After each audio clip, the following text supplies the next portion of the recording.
आज हम इतिहास के उस पन्ने को पलटने जा रहे हैं जहां से आधुनिक शिक्षा की नींव पड़ी थी।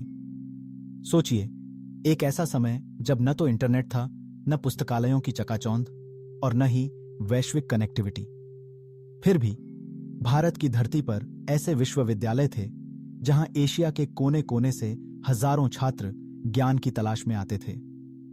जी हां, हम बात कर रहे हैं नालंदा और तक्षशिला की, वे प्राचीन संस्थान जिन्हें दुनिया की पहली विश्वविद्यालयों में गिना जाता है। लेकिन सवाल उठता है, इनमें से सबसे पहला विश्वविद्यालय कौन सा था और किसने इसका निर्माण किया? सबसे पहले तक्षशिला का नाम सामने आता है। आज का पाकिस्तान और तब का गांधार, यहीं पर तक्षशिला स्थित थी। ऐतिहासिक साक्ष्य बताते हैं कि तक्षशिला की स्थापना लगभग 6ठी शताब्दी ईसा पूर्व में हुई थी, यानी आज से 2500 साल पहले। तक्षशिला को विश्वविद्यालय कहना थोड़ा अलग है, क्योंकि वहां एक केंद्रीकृत शिक्षा प्रणाली नहीं थी, बल्कि अलग अलग गुरुओं के आश्रमों में विद्यार्थी शिक्षा प्राप्त करते थे। फिर भी यही वह जगह थी जहां चरक, चाणक्य, पाणिनि जैसे महान विद्वान पले बढ़े। यहां चिकित्सा, राजनीति, भाषा, दर्शन, खगोल शास्त्र, हर क्षेत्र की शिक्षा मिलती थी। भारत ही नहीं, चीन, ग्रीस, मिस्र और पर्शिया तक से छात्र यहां पढ़ने आते थे। तक्षशिला का महत्व न केवल शिक्षा में था, बल्कि यह सांस्कृतिक और बौद्धिक आदान प्रदान का केंद्र भी था।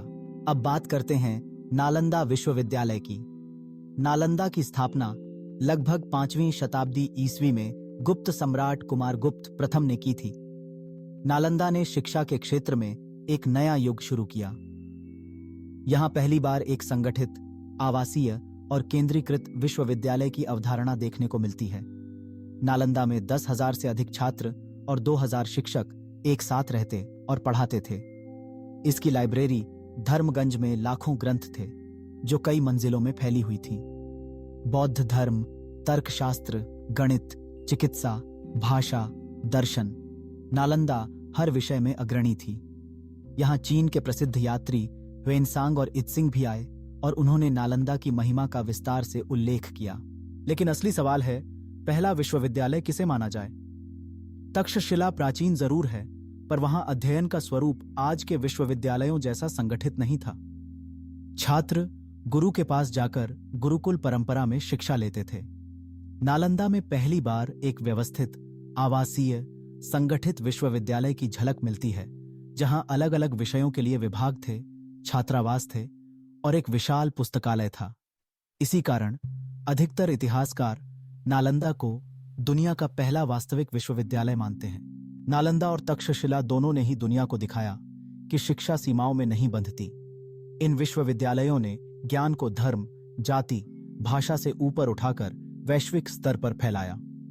आज जब हम आधुनिक विश्वविद्यालयों की बात करते हैं, तो उनकी जड़ें कहीं न कहीं नालंदा और तक्षशिला में ही मिलती हैं।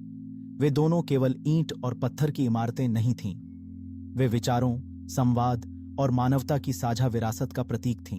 तो अगली बार जब आप किसी विश्वविद्यालय के बारे में सोचें, तो याद रखें, भारत की धरती पर हजारों साल पहले ही ऐसे केंद्र अस्तित्व में थे जहां छात्र छात्राएं दूर देशों से आकर ज्ञान के दीप जलाते थे।